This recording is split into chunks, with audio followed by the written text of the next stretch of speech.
हर cricket player अपने लिए महसूस किट इस्तेमाल करता है। हर बैट्समैन अपने लिए महसूस तरह का बैट अपने किट में लिए रखता है। हर बैट्समैन के लिए बैट वो हथियार है जिससे वो अपना टैलेंट दुनिया को शो करता है। क्रिकेट में कुछ ऐसे वाकयात भी है जब प्लेयर्स ने अपने मामूल से हटकर बैट्स इस्तेमाल किए हों। अस्सलाम वालेकुम, मेरा नाम है ज़ीशान और आज की वीडियो में हम बात करेंगे 6 मोस्ट कंट्रोवर्शियल क्रिकेट बैट्स के बारे में।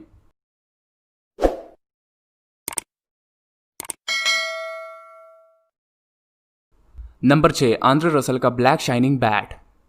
2016-2017 के बिग बैश में आंद्रे रसल ने सबको हैरान कर दिया जब वो एक नॉर्मल बैट लेने के बजाय एक काला बैट जिसकी पिंक कलर की स्ट्रिप थी लेकर मैदान में उतरे।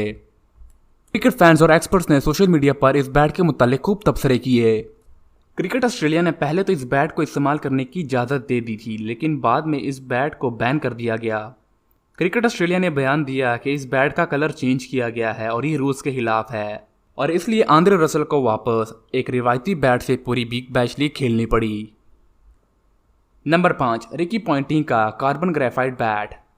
2004-05 के सीजन में रिकी पॉन्टिंग ने पाकिस्तान के खिलाफ अपने होम ग्राउंड सिडनी में एक डबल सेंचुरी बनाई। अगरचे उन्होंने जो बैट इस्तेमाल किया इस पर बहुत ज़्यादा इतराज़ात आए। इस बैट के पीछे कार्बन ग्रेफाइट की एक पीली तह चढ़ी हुई थी। एमसीसी की तरफ से इस पर तशवीशात का इज़हार हुआ और वो फौरन इस मामले को आईसीसी में लेकर गए। एमसीसी ने बयान दिया कि स्ट्रिप की वजह से इस बैट को एक्स्ट्रा पावर मिलती है। इस बैट की पूरी तरह से जांच पड़ताल की गई और उसके बाद इसको बैन करने का फैसला किया गया।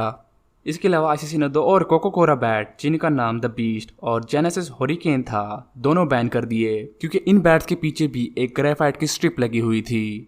नंबर 4, क्रिस गेल का गोल्डन बैट।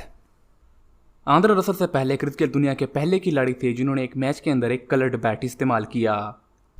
2015-16 के बिग बैल एडिशन में क्रिस गेल ने गोल्डन बैट से अपने टूर्नामेंट का आगाज किया।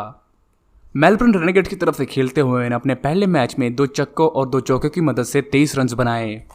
बाद में उनके गोल्डन बैट पर बहुत ही ज़्यादा इतराज़ात खड़े हुए। कहा गया कि इस बैट के अंदर कोई मेटल इस्तेमाल हुआ है जिससे बैटिंग के दौरान बैट्समैन को एक्स्ट्रा पावर मिलती है।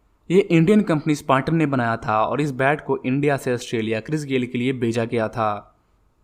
इस कंपनी के ओनर कुणाल शर्मा ने बताया कि इस बैट के अंदर कोई भी मेटल इस्तेमाल नहीं किया गया, चूंकि इस तरह का कुछ भी करना रूल्स के खिलाफ है, इसलिए हमने गोल्डन कलरिंग में कोई भी धात इस्तेमाल नहीं की।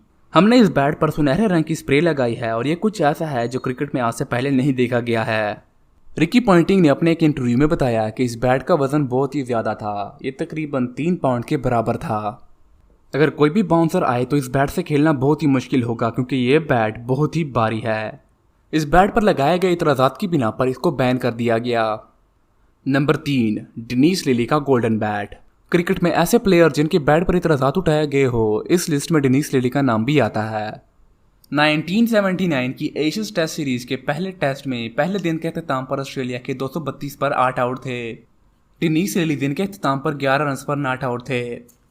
अगले दिन जब वो बैटिंग के लिए आए और अपने इनिंग्स को कंटिन्यू किया तो वो एक एल्युमिनियम का बैट लेकर मैदान में उतरे। डेनिस लिली कुछ अर्सा पहले भी इस बैट के साथ वेस्ट इंडीज़ के खिलाफ बैटिंग करते हुए नजर आए, लेकिन तब किसी ने कोई इतराज़ात नहीं उठाए। लेकिन इस मैच में जब उन्होंने ड्राइव लगाई और 3 रन बनाए, इंग्लैंड के कैप्टन माइक ब्रैडली ने इस बैट के इस्तेमाल पर तफसीशात का इजहार कर दिया। उन्होंने बताया कि ये बैट बॉल को डैमेज करता है, इस वजह से काफी बार मैच को रोकना पड़ा। ऑस्ट्रेलिया के कैप्टन ग्रेग चैपल ने मैदान में दाखिल होने का फैसला किया और उन्होंने डेनिस लिली को एक आम लकड़ी का बल्ला पकड़ा दिया। इससे डेनिस लिली को गुस्सा आया और उन्होंने अपना एल्युमिनियम का बैट जमीन पर मार दिया और अपनी इनिंग्स जारी रखी। नंबर 2, मैथ्यू हेडन का द मंगूज बैट। अगर आप आईपीएल फॉलो करते हैं तो आपको इस बैट के बारे में पता होगा। मैथ्यू हेडन ने 2010 के आईपीएल एडिशन में एक अजीब सा बैट इस्तेमाल किया। इस बैट का हैंडल लंबा था जबकि इसकी ब्लेड छोटी थी। इस बैट का छोटे होने की वजह से ये पावर हिटिंग के लिए जबरदस्त था।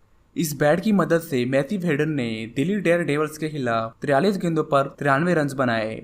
लेकिन जैसा ही ये बैट वायरल हुआ, इसकी कमजोरियां भी नजर आने लग गई। ये बैट पावर हिटिंग के लिए तो बहुत ही अच्छा था, लेकिन डिफेंडिंग में ये इतना ही बेकार था। इंडिया के सुरेश रायना जिन्होंने इस बैट को इस्तेमाल करने की कोशिश की, बाद में उन्होंने अपना बैट चेंज कर दिया इसी वजह से, और यही वजह है कि ये बैट आजकल दिखने को ही नहीं मिलता।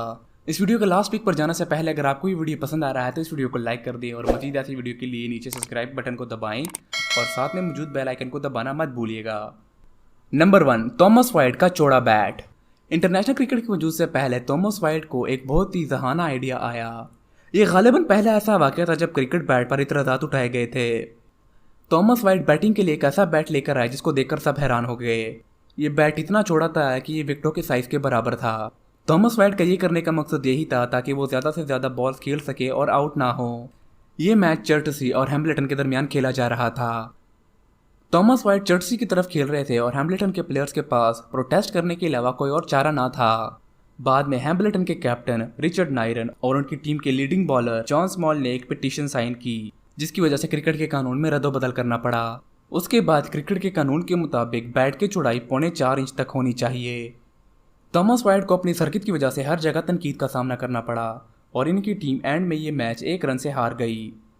अगर आप बाबर आजम के फ़ैन हैं और आपको जानना है बाबर आजम के यूनिक रिकॉर्ड्स के बारे में, तो सामने नजर आने वाली वीडियो पर क्लिक करें। और बस ये था आज का हमारा वीडियो। उम्मीद है आपको पसंद आया होगा। अगर आपको ये वीडियो पसंद आया है तो इसको लाइक कर दें और मेरे चैनल को सब्सक्राइब कर दें। अल्लाह हाफिज़।